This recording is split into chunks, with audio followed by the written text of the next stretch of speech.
All right, so one of the questions I get asked the most is, can I afford to do this job if I do it myself?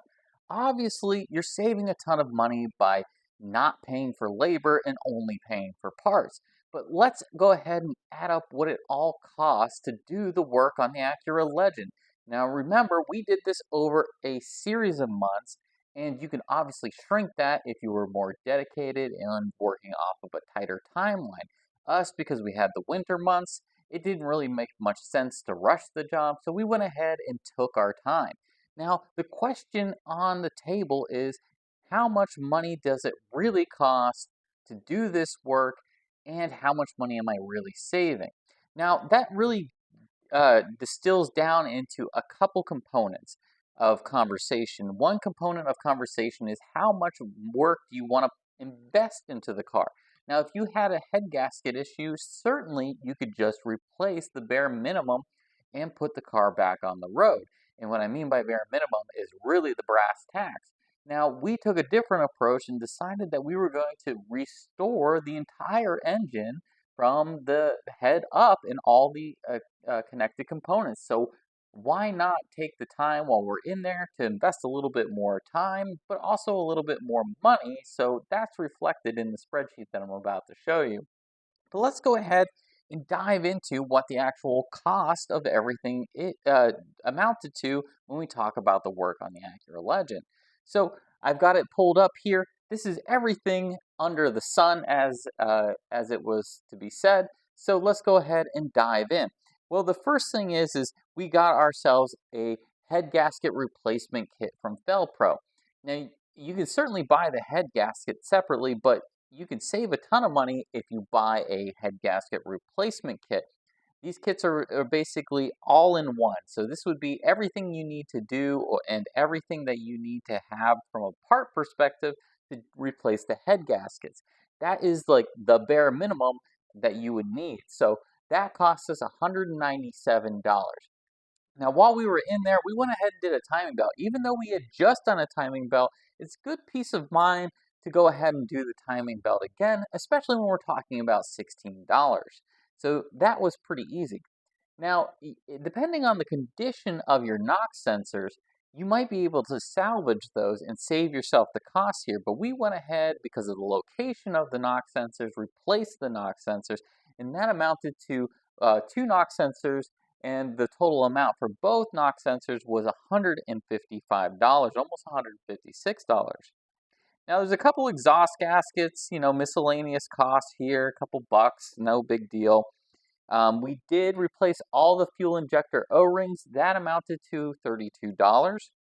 We did replace that heater valve. So this is the valve that's on the firewall where the coolant passage is that controls the flow into the actual heater box. So that was $38. We did a power steering pump replacement kit. That was only $10. So you could take that $10 out if you wanted to. We went ahead, as you know, and replaced a rear main seal as well as the pinion seal. And because we had to do that, we might as well just do a complete service on the transmission since it has to come out anyways. We went ahead and put in a new Wix filter, and that was about $17. We put in a new fuel pressure regulator, and the reason behind that is because over the years, fuel pressure regulators kind of wane in their ability to regulate fuel pressure, so we went ahead and replaced that. Now, you could skip that and save yourself about $88, but we went ahead and replaced that. We had a bunch of miscellaneous stock heater hoses, so I just tallied that up and put $25 to it.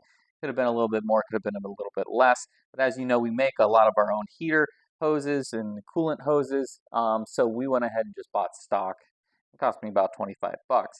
PCV valve, just a safe assurance, about $3 there. We did replace two oxygen sensors at about $30 a piece, and you could probably skip that if you wanted to, but since we're in there and the oxygen sensors were the original oxygen sensors, we went ahead and replaced them with Denzos. We went ahead and replaced a couple of O-rings on there. We did a fuel tank seal. You could take that $11 off if you wanted to. A bunch of miscellaneous parts here for a couple bucks. The rear main seal, that was about $13. The differential pinion seal, that was about $16. A couple miscellaneous parts there. New radiator cap. Now, I would say if you have a head gasket failure, this is an often overlooked part. I would go ahead and replace your radiator cap. The reason being is because that pressure from the combustion gases getting into your coolant system can sometimes degrade that fuel, or I mean that radiator cap. And for 24 bucks, it's a good peace of mind to have a new one.